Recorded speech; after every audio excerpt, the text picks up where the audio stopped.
আচ্ছা, আগের দিন না আমি একটা ভিডিও দেখছিলাম সিভিক সেন্সের ব্যাপারে। তো যারা জানো না সিভিক সেন্স বিষয়টা কি, তাদেরকে বলে রাখি, পাবলিকলি আমাদের বিহেভিয়ার কিরকম রাখা উচিত এটার ধারণাই হচ্ছে সিভিক সেন্স। যেমন driving, walking, public toilet use করা, এছাড়া অন্য আরো অনেক কিছু বিষয় আছে।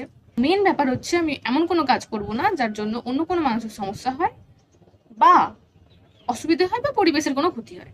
এখন আমার প্রশ্ন হচ্ছে, আমার সেই বন্ধু যে রাস্তায় কুকুর দেখলে ঢিল ছড়ে, তাকে কি করে বোঝাবো এই সিভিক সেন্সের ব্যাপারে? পাড়ার সেই কাকিমা যে টিভি চালালে হাওড়ার ব্রিজ পর্যন্ত শোনা যায়, তাকে কি করে বোঝাবো এই সিভিক সেন্সের ব্যাপারে?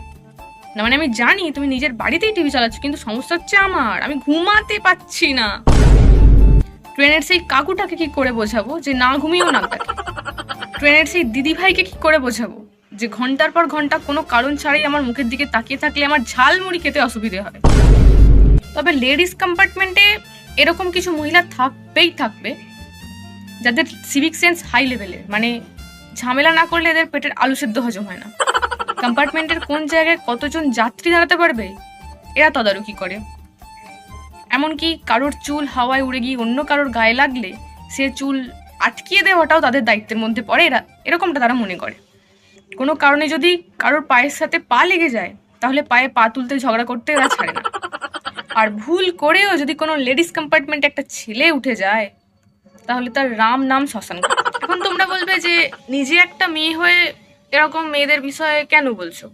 বলছি তার কারণ আমি নিজে মাত্র 2বার লেডিস কম্পার্টমেন্টে উঠেছি, এরপর থেকে আর সাহস হয়নি আমার। কারণ আমি ছাড়ো, যারা ঝালমুড়ি বিক্রি করে তারাও এই লেডিস কম্পার্টমেন্টে উঠতে ভয় পায়, আর উঠলেও খুব কম সময় থাকে, আমি লক্ষ্য করেছি।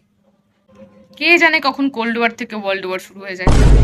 দেখো, সিভিক সেন্স মানেই যে ল অ্যান্ড অর্ডার্স মেনে চলতে হবে, ড্রাইভিং রুলস মেনে চলতে হবে, এটা নয়। এগুলো তো মানতেই হবে, তার সাথে সাথে আমাদের স্থিতিশীলতা, নৈতিক চিন্তাধারা, সৃজনশীলতা, এই সব বিষয় ধারণাগুলোই হয়। ট্রেনে উঠে লাউড মিউজিক শোনে, তারপর অশ্লীল ভাষায় গালাগাল দেয়, বিভিন্ন রকমের কাজ করে থাকে, তো এগুলো ঠিক না।